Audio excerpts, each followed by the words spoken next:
मैं प्रशांत चौधरी आज आपके बीच लेकर के आया हूँ इंटर वालों के लिए मोस्ट इम्पोर्टेंट क्वेश्चन जो आपकी परीक्षा के लिए अति महत्वपूर्ण है और आपके लिए जो लास्ट टाइम पर सोचते हैं क्या पढ़े क्या ना पढ़े और क्या सब आपका दिमाग खराब होता है कि क्या पढ़ना चाहिए, तो उस चीज को मिटाने के लिए मैं आपके लिए कुछ क्वेश्चंस लेकर आया हूँ और इन क्वेश्चंस में आपके लगभग 45 से 50% इन्हीं क्वेश्चनों में से आपका फंस जाएगा, क्योंकि जो मैं क्वेश्चंस लेकर आया हूँ इनको आपको लास्ट टाइम डोज भी कह सकते हैं, क्योंकि ये क्वेश्चन अति महत्वपूर्ण क्वेश्चन हैं। लगभग 6 क्वेश्चन है और इन 6 क्वेश्चनों में से आपका आधा पार्ट इंग्लिश का कवर हो जाएगा और ये जो है आपके लिए एक लास्ट नाइट डोज एक रामबाण साबित होगी, क्योंकि लास्ट टाइम पर आप सोचते हैं क्या पढ़ना चाहिए क्या ना पढ़ना चाहिए, तो आपको कुछ पढ़ने की जरूरत नहीं है, सिर्फ ये 6-7 पॉइंट्स हमारे देख लीजिए और आपका समझ लो बेड़ा पार हो जाएगा। तो आप इन चीजों को ध्यान से देखना कि क्या क्या चीजें हैं जो आपके एग्जाम के लिए बहुत ही इंपोर्टेंट साबित होंगी, तो आप देख सकते हैं कि क्या क्या चीजें हैं। तो दोस्तों शुरू करते हैं। क्या क्या चीजें हैं? रीडिंग द, सबसे पहली चीज है reading the following passage carefully and answer the following questions. यानी कि आपके एग्जाम में जो सबसे पहले आएंगे वो तो क्वेश्चंस आएंगे, दो पैसेज आएंगे और उन पैसेज से के आपको नीचे 5 क्वेश्चन दे रखे होंगे और उन 5 क्वेश्चंस को उस पैसेज में से ही छांटना है जो इजी है। आपको जो क्वेश्चंस होंगे उनके आंसर उस पैसेज में आराम से मिल जाएंगे। तभी क्या रखा कि केयरफुली से आपको पैसेज पढ़ना है और पढ़ने के बाद आपको उस पैसेज में से आंसर छांटने हैं। तो ये बहुत ही इजी है, आपको इसमें कुछ करने की जरूरत नहीं है, सिर्फ केयर कर आराम से आपको वो पैसेज पढ़ना है और पैसेज पढ़ने के बाद अपने 5 के 5 क्वेश्चंस आराम से लगा देने हैं। तो दोस्तों ये इंपॉर्टेंट चीज है आपके लिए कि ये आपके इंग्लिश में मार्क्स इंप्रूव करेगी, क्योंकि ये 12 नंबर में आता है और जब 12 नंबर में ये चीज आ रही है तो आप सोच सकते हैं कितनी इंपॉर्टेंट है और कितना महत्व ये अपने आप में रखती है। तो अगर आप इसके जो क्वेश्चंस आएंगे उनको लगा देंगे तो आपके लगभग 12 नंबर ऑटोमेटिकली हो जाएंगे। इसके बाद एस्से है। अब बच्चा सोचता है कि एस्से में मैं क्या पढूं और क्या ना पढूं, क्योंकि इतने सारे एस्से दे रखे होते हैं तो कंफ्यूज हो जाता है कि कौन कौन से हमें एस्से पढ़ने चाहिए। तो इसके लिए मैं 3 इंपॉर्टेंट एस्से लेकर के आया हूँ। आपको इन 3 में से ही एक ना एक एस्से मिल जाएगा। पहला एस्से है साइंस का। जो साइंस का एस्से है दोस्तों ये लगभग हर बार ही पूछ लिया जाता है और प्रत्येक जो आपका पेपर होता है उसमें साइंस का एस्से दिया होता है। और दूसरा एस्से है माय फेवरेट टीचर का। इसमें फेवरेट टीचर ना होकर के माय फेवरेट मिनिस्टर हो सकते हैं, माय फेवरेट प्रिंसिपल हो सकते हैं, यानी माय फेवरेट बुक्स हो सकती है। तो दोस्तों अगर माय फेवरेट टीचर से आ जाए या माय फेवरेट बुक से आ जाए तो इनके क्वेश्चंस आपके बन सकते हैं, ये वाला हिस्सा आने के चांस है। अगला हिस्सा है पॉपुलेशन का। दोस्तों जिस प्रकार से हमारे देश में पॉपुलेशन की जनसंख्या बढ़ रही है, पॉल्यूशन का अगला हिस्सा पॉल्यूशन का। जिस प्रकार से हमारे देश में पॉल्यूशन बढ़ रहा है तो आप इस पॉल्यूशन के ऊपर एस्से देख सकते हैं कि पॉल्यूशन पे भी हमारा एस्से आ सकता है। और इसमें मैं एक एस्से और ऐड करना चाहूंगा, वो है पॉपुलेशन का।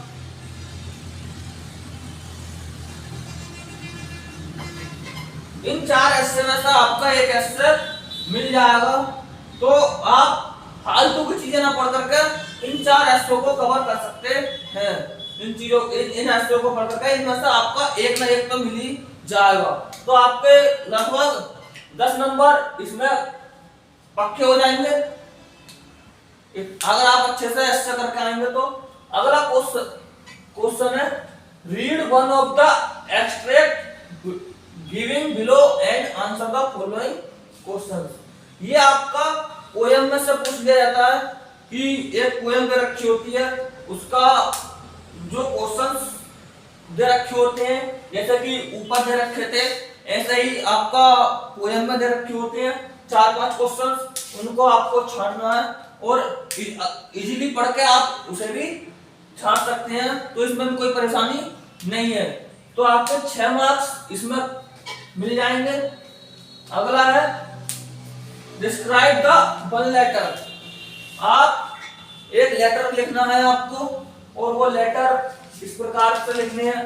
तो मैं कुछ लेटर्स लेकर के आया हूं, आपको इन्हीं में से एक लेटर मिल जाएगा और आप अपना इसमें से कोई ना कोई सा कर देना। कौन कौन से वो देखते हैं। एडिटर ऑफ द न्यूज़पेपर, यानी कि न्यूज़पेपर के जो एडिटर साहब हैं उनके बारे में आपको लिखना है।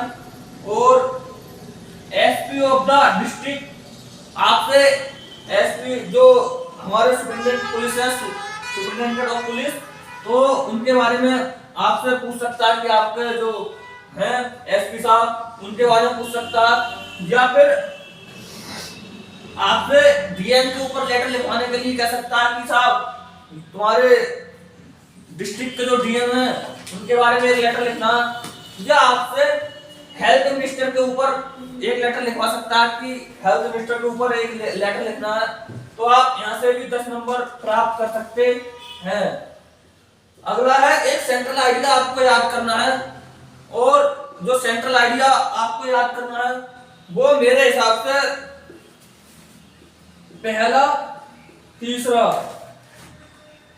पहले या तीसरे चैप्टर का जो सेंट्रल आइडिया है वो आप याद कर सकते हैं। आपको उसी में से एक सेंट्रल आइडिया मिल जाएगा पहले या तीसरे में से, क्योंकि ये कॉम्बिनेशन से होता है। या तो आप दूसरे या चौथे चैप्टर का सेंट्रल आइडिया याद कर लीजिए, या आप पहले या तीसरे चैप्टर का सेंट्रल आइडिया कर लीजिए, इनमें से आपको एक नया सेंट्रल आइडिया मिल जाएगा। और अगला है ट्रांसलेशन हिंदी टू इंग्लिश। दोस्तों ये चीज बहुत इंपॉर्टेंट चीज है, क्योंकि बच्चे से ट्रांसलेशन करनी नहीं आती है। तो इसके लिए मैं एक थोड़ा सा सजेशन देना चाहता हूं कि आपको हिंदी की इंग्लिश में ट्रांसलेशन कैसे करनी है। दोस्तों आपको जिसकी इंग्लिश पता है वो तो ठीक है, अगर आपको किसी की इंग्लिश नहीं पता तो आप उसको एज इट इज इंग्लिश में लिख सकते हैं, जैसे कि व्हाट्सएप वाली इंग्लिश होती है उस प्रकार से आप इसे उस प्रकार से लिख सकते हैं इंग्लिश में। तो आप इस चीज को यहाँ से कवर कर सकते हैं। ये आती है हमारी 5 नंबर की ट्रांसलेशन, और ये 4 नंबर का सेंट्रल आइडिया आता है। तो आप देख सकते हैं कि यहाँ से लगभग कितने नंबर का आ जाता है, 12, 10, 16, 10, 4 और 5। ये हमारे लगभग 47 नंबर का ये हो सकता है। और आप इसमें और भी इंप्रूव कर सकते हैं, जैसे कि आपको एक चीज देखना है कि अगर आपका कोई लॉन्ग क्वेश्चन, अगर आपके पैसेज में से अगर आपको थोड़ा सा भी लग रहा है कि ये लॉन्ग क्वेश्चन इसी चैप्टर का है जो पैसेज में दे रखा है, तो आप उसको एज इट इज वैसे ही लिख देना जो पैसेज में है, तो आप लॉन्ग क्वेश्चन में भी अंक प्राप्त कर सकते हैं।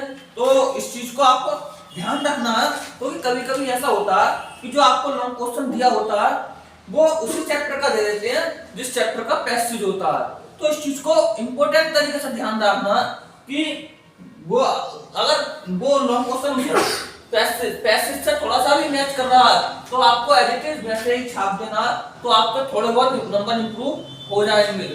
तो आप इस चीज को देख सकते हैं।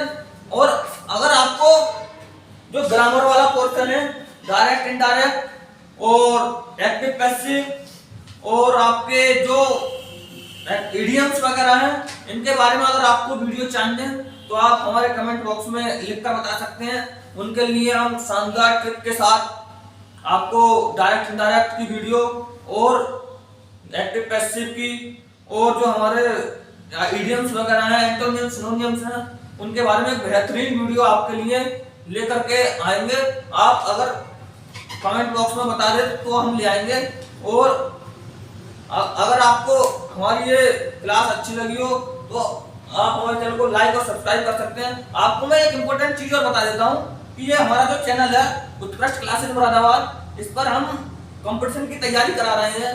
और अगर आपको आगे चल करके कंपटीशन की तैयारी करनी है तो आप हमारे चैनल के साथ जुड़ सकते हैं और हम आपको बेहतरीन अंदाज में कंपटीशन की तैयारी कराएंगे। और आपको वीडियो देखने के लिए बहुत बहुत धन्यवाद। जय हिंद।